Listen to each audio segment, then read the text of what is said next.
Ukraine says it struck two vessels which it says were part of Russia's shadow oil fleet. The Ukrainian Presidential Press Service shared video of the attack online. President Zelensky says the ships were struck at the entrance of the port of Novorossiysk off Russia's Black Sea coast.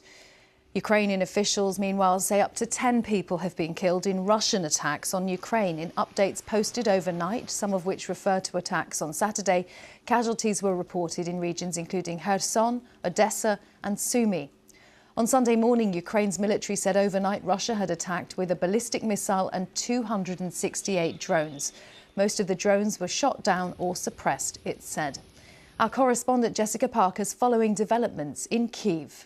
We got word of this morning. President Zelensky has posted this video as well, and we haven't been able to verify it, but what it shows is a small vessel, possibly an unmanned naval drone, heading towards the rear of a much larger ship. And what President Zelensky is claiming online is that this was part of an operation where Ukraine has struck two, as you mentioned, shadow fleet oil tankers. Not clear what damage may have been caused, although he seems to be suggesting they won't be carrying oil anymore. What is the shadow fleet? People may have heard about that before.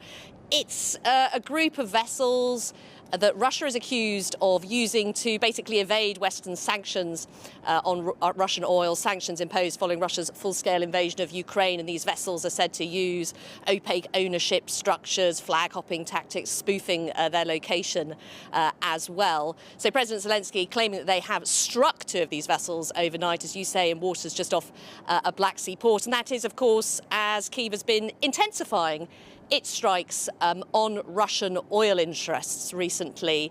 Kyiv says that this is a legitimate thing to do because Russian oil exports help fund Russia's full-scale invasion of Ukraine. Moscow has accused Kyiv of destabilising energy markets. But it appears, although, as I say, we don't have a lot of details, some further strikes of this nature. We haven't been told exactly when, but we heard about this this morning from President Zelensky and the Ukrainian government. And Jess, it has been a day or so of intense bombardments by Russia on Ukraine. Tell us more about where these have been taking place.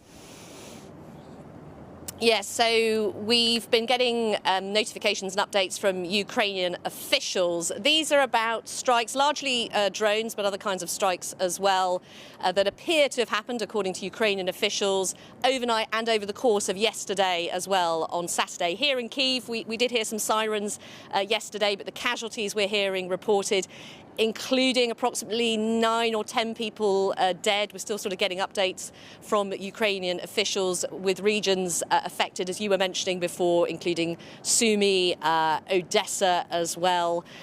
So Ukrainian officials reporting that. It does appear, according to Russian officials, that Ukraine has launched drones the other way as well. According to a Russian governor in the port of Primorsk, another Russian oil terminal, that they say they repelled 60 Ukrainian UAVs, drones, and that there was a particular attack on the port of Primorsk where there was a fire, but there were no oil spills recorded, and the fire, according to the Russian officials, was eliminated. So some exchange of drone attacks overnight, but certainly, sadly, casualties are reported here in Ukraine over the past 24 hours or so. Jess Parker in Kyiv.